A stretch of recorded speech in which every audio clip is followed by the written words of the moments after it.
Bonjour à tous, une bien belle journée pour profiter des mouillages dans le chenal de Port-le-Cat. Paisible, sauvage, juste en face du port. Et là on va essayer de faire quelque chose d'un petit peu différent. On va aller essayer de visiter un bateau, un trimaran. Ici à Port-le-Cat, il y a une base de trimaran de la marque Nil. On va voir si on peut visiter une de leurs unités car ils sont en week-end de démonstration.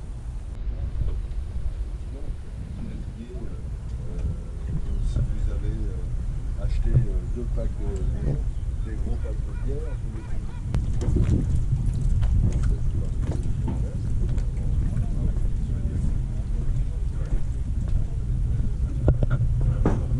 parce que si tu veux le mouler des fonds,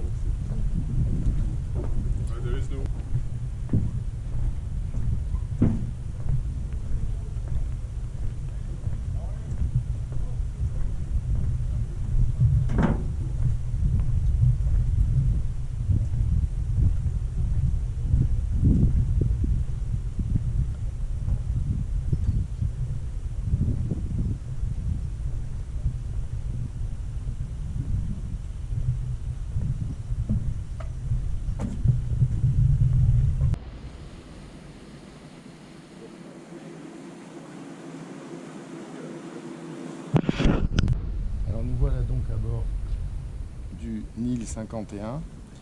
J'ai dit tout à l'heure que c'était le vaisseau amiral de la flotte. Non, c'est le vaisseau amiral de la présentation, comme on me l'a fait remarquer, car la marque Nil monte jusqu'à 65 pieds. Donc, on va faire le tour. Donc déjà, le cockpit, ici, avec les winches électriques, 3 winches. Et ici, un poste d'observation.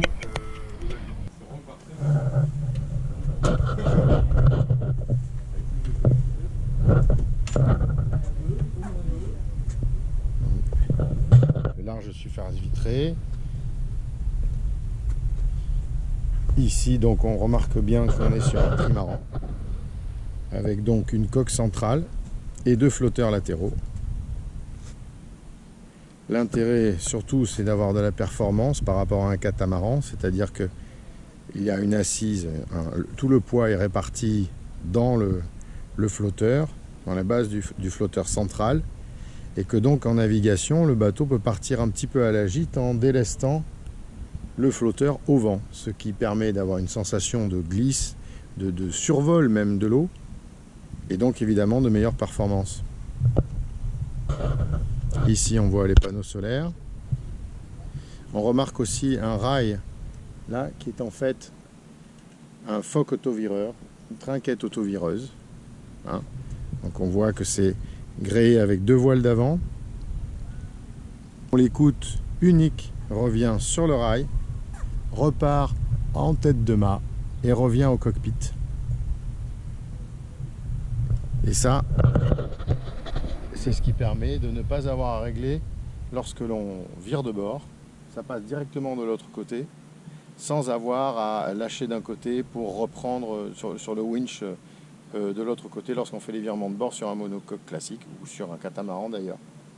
Donc ça, pour remonter au près, comme ce sont des bateaux qui peut-être remontent moins bien au près que des monocoques, mais de toute façon mieux que des catamarans, ça permet de remonter au près, de faire une succession de virements de bord dans un très grand confort et une grande facilité. Ici des panneaux solaires. 1, 2, 3, 4. Passe avant latéral bâbord, qui semble aussi large et accessible que le tribord.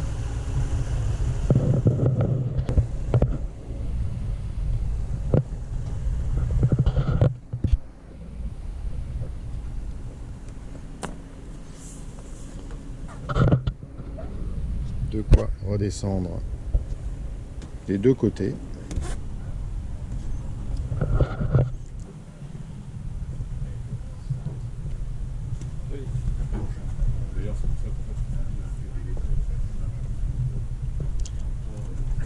Là, poste de pilotage. Donc du poste de bar, on a accès à l'intérieur avec une petite cuisine extérieure, un réfrigérateur, quelques rangements, quelques marches très accessibles, ce qui fait que le barreur est finalement pas isolé de ses convives. Il est quand même relativement protégé par un roof et par les toiles que l'on peut fermer complètement. Qui permet de rejoindre le carré extérieur avec une banquette et une petite cuisine d'extérieur, ce qui me permet de ne pas isoler complètement le barreur. Face à lui, nous avons une première, disons, salle à manger d'extérieur, puisque là on a toute une bâche arrière qui recouvre et donc qui protège. Donc on a une première salle à manger, disons, extérieure. Et ensuite, par l'intermédiaire d'une baie coulissante, sans marche, c'est important, je vais vous montrer. Voilà, le seuil de porte est plat, ce qui évite de se blesser en passant. On accède à l'intérieur du bateau. Voilà. Évidemment, magnifique. Donc je suis avec Jean-Noël. Bonjour Jean-Noël. Bonjour. Lolo de Lolo sur l'eau. Voilà. Enchanté. Donc après une visite de ce Nil 51, oui. non pas le vaisseau amiral de la marque puisque ça va jusqu'à 65, Exactement. mais le vaisseau amiral de la présentation. Quelques questions. Tout d'abord, les spécificités d'un trimaran par rapport à un catamaran et un monocoque. Dans mon idée, c'est plus performant. C'est plus performant. On a un équilibre parfait parce qu'on peut utiliser la coque centrale pour les poids, donc les réservoirs, le groupe électrogène, le moteur et tous les éléments susceptibles d'enrichir le confort du bateau. Il y a d'ailleurs un local technique assez impressionnant avec une accessibilité absolument incroyable à tous les organes du moteur que vous verrez sur les différents plans et qui fait vraiment la spécificité d'un trimaran.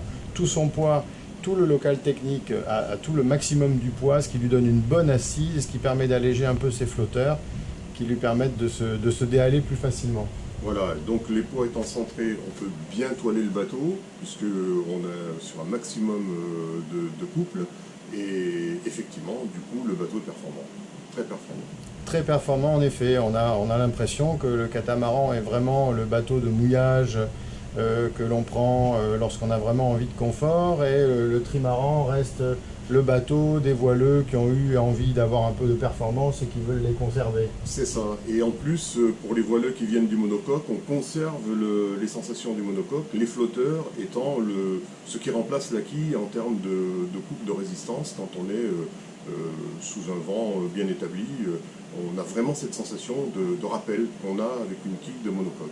Voilà. C'est-à-dire qu'en fait le bateau ne gîte pas vraiment, mais il se penche un peu et le flotteur au vent se déleste, ce qui donne une impression de survol et de vitesse. Il n'est pas qu'une impression d'ailleurs, parce que je crois qu'on peut atteindre 9-10 nœuds. Disons qu'avec un vent de 10 nœuds, ces bateaux-là sont à entre 8 et 10 nœuds en fonction de l'état de la mer, il n'y a aucun problème. C'est vraiment, on l'a démontré au cours de ces essais, on a eu des périodes où on a eu pas mal de vent, mais hier par exemple on avait 10 nœuds de vent, les bateaux étaient à 9 nœuds, tranquillement, pratiquement quelles que soient les allures. On vous a filmé d'ailleurs, on était sur l'eau hier, on vous a filmé un petit peu de loin.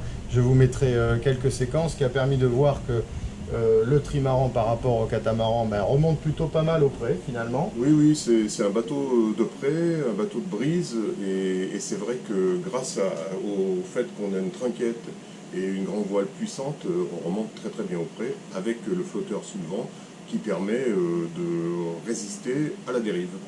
Et une trinquette auto-vireuse, ce qui permet de tenir un cap en faisant des changements de bord répétés dans le plus grand confort. Complètement, c'est tout à fait ça. Je vous remercie beaucoup pour ces précisions. Je vous en prie. Voilà, vous allez voir toute la visite et puis sinon, pour avoir plus de précisions sur les trimarans de la marque Nil, on est ici à Port-le-Cat, il y a une base de la marque. Une base de la marque est aussi une base de location, donc venez essayer sans problème, on vous accueillera avec plaisir. Voilà, je vous mettrai le lien en description de la base de location.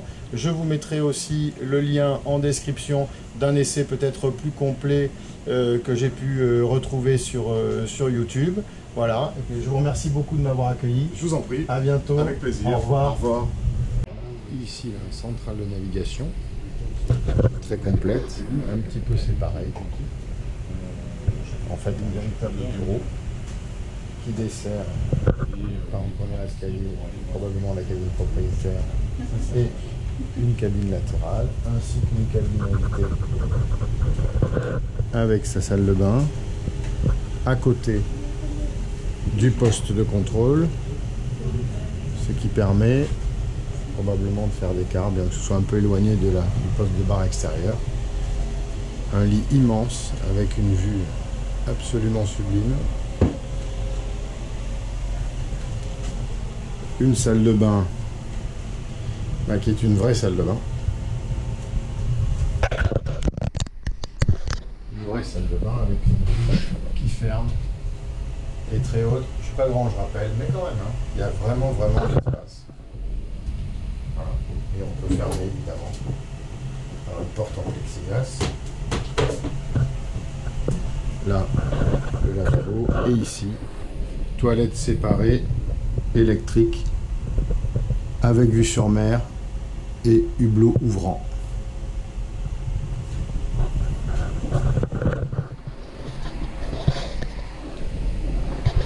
Des rangements évidemment partout, penderie.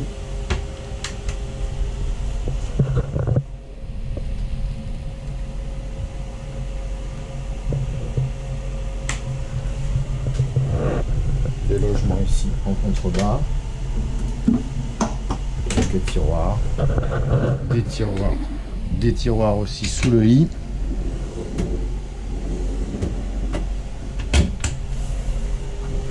Et là, une penderie avec d'autres tiroirs.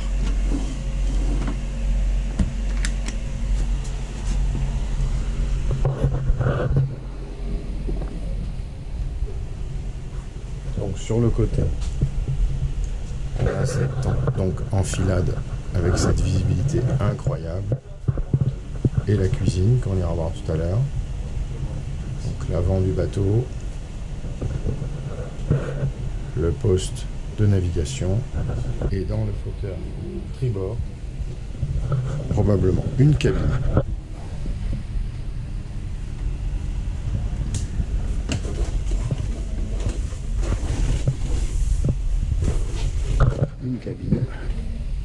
Une cabine double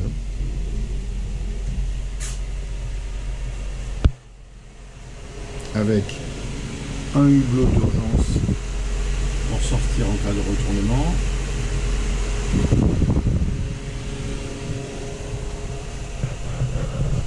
Ici en haut, un hublot ouvrant. Là, je vous laisse imaginer la vue que l'on peut avoir.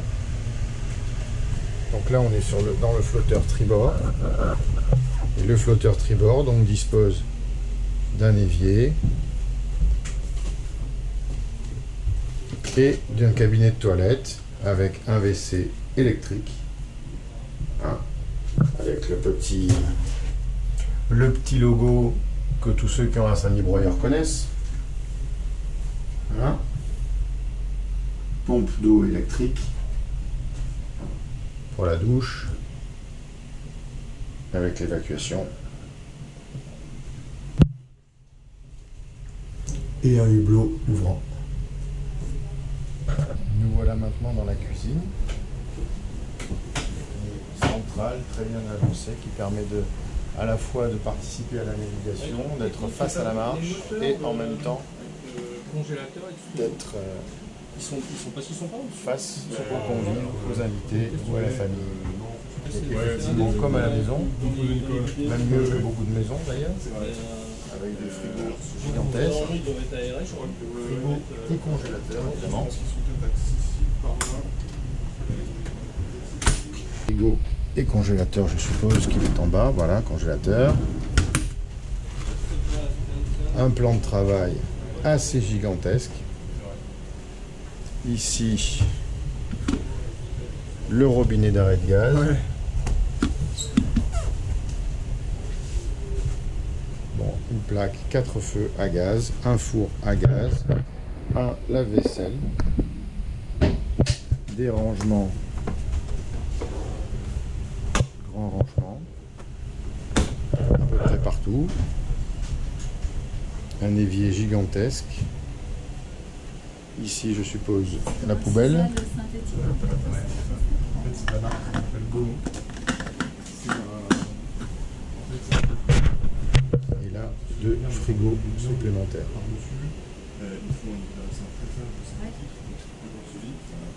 Voilà, le carré.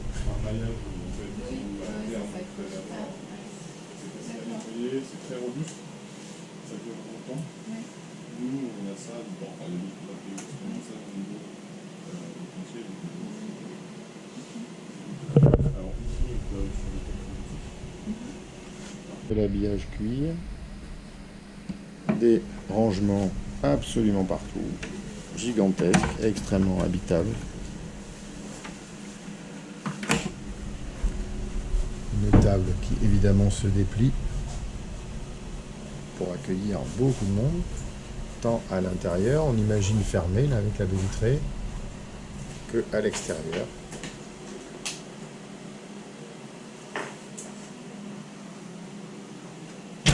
On va aller voir la cabine du flotteur bâbord, probablement symétrique.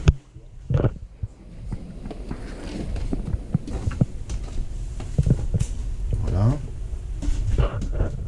Plus court en fait. Donc une cabine double avec des rangements et le hublot de sortie d'urgence, ainsi que le hublot de toit et les hublots latéraux. Le hublot latéral qui n'ouvre pas. Ensuite, un cabinet de toilette séparé, pareil. J'ai l'impression qu'il est un peu plus petit, un peu plus étroit, contenu. Descendons dans la cabine propriétaire. La cabine qui se situe dans le flotteur central. Je ne pense pas que ce soit la cabine propriétaire en fait. Cabine invitée. Un grand lit. Des logements, beaucoup de rangements.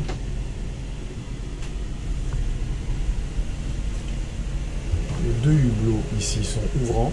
Maintenant, ça c'est plutôt, non, ça c'est le hublot de sécurité. Il est ouvrant, mais on ne va pas se trouver en situation de devoir l'ouvrir. Un hublot ouvrant ici. Des ventilateurs partout, hein, parce que le bateau doit être très chaud au mouillage. Et d'ailleurs, comme le disent les gens de la marque, il est essentiellement livré avec une climatisation. On va descendre un petit peu plus bas pour accéder à la salle de bain. Donc un autre niveau. Voilà.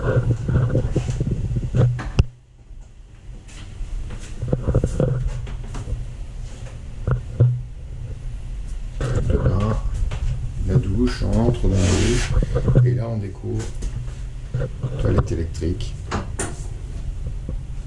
Voilà. La salle de bain se ferme.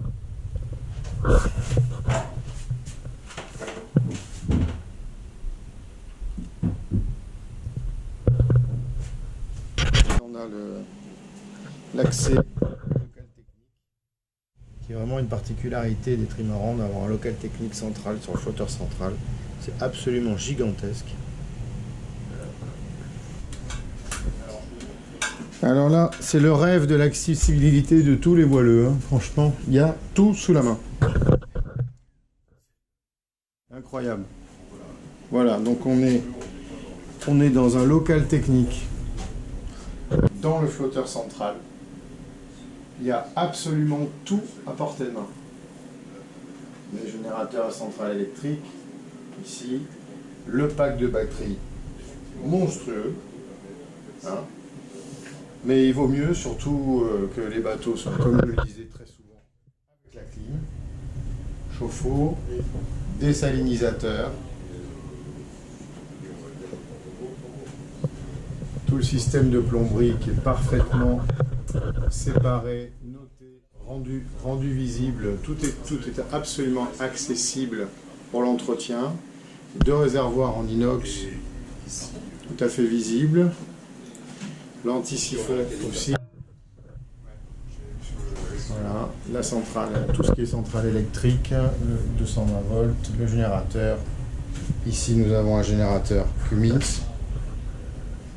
Voilà, parce qu'ici, il faut alimenter les congélateurs, les frigos, la clim. On en a bien besoin. Et tout est sous la main. Tout est accessible extrêmement facilement.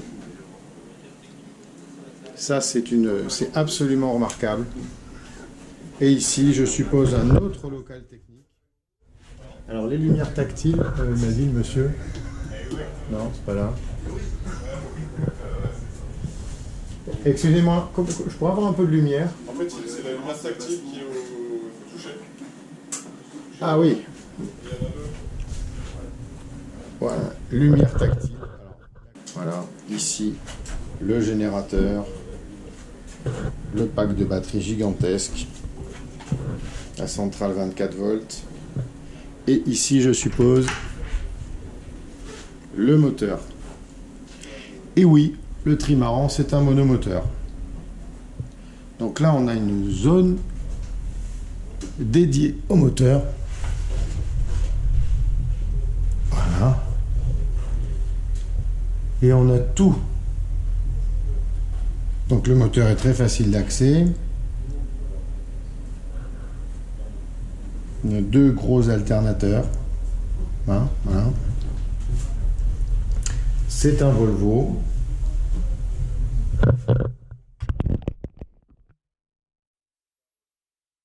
Un gros Volvo.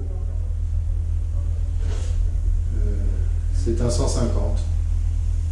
Non, c'est un D2 75. C'est un 75 chevaux. 75 chevaux. Voilà.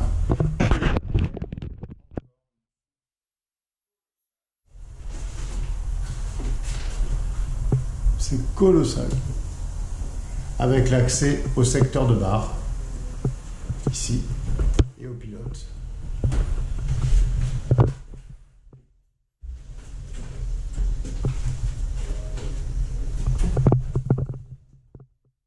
Local moteur. Incroyable.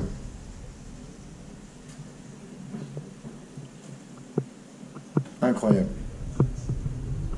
Je pense que le local moteur et la soute arrière, c'est plus spacieux que le cockpit, que le carré de chamallow. Et largement en plus.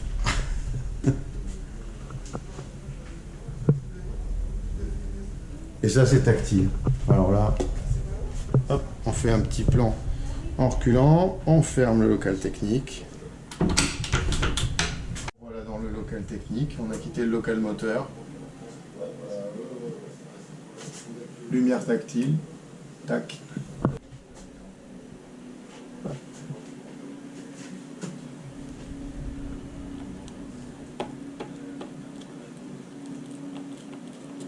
Voilà. Bon et bien voilà, on a visité donc le 1051 trimaran, gros bébé, gros bébé. J'ai pas demandé les tarifs, hein. Ça, vous verrez, je vous mettrai tout ça en lien, vous irez rechercher pour ceux que ça intéresse. Je remercie les gens de Emeraude Multicoque, qui est une base de location à Leucate. Jean-Noël qui s'est prêté au jeu de la petite interview. Et je vous mettrai les liens, soit sur l'écran, soit en description, tous les liens nécessaires pour pouvoir les joindre, demander des essais, les tarifs et plus amples renseignements. Voilà, on se quitte avec ces images du mouillage, juste en face du pont. Mouillage de corps mort.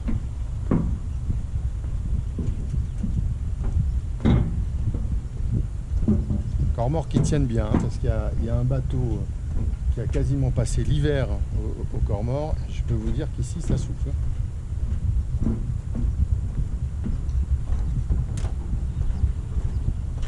Voilà. Voilà. Nil Trimaran. Une marque exclusivement de trimaran.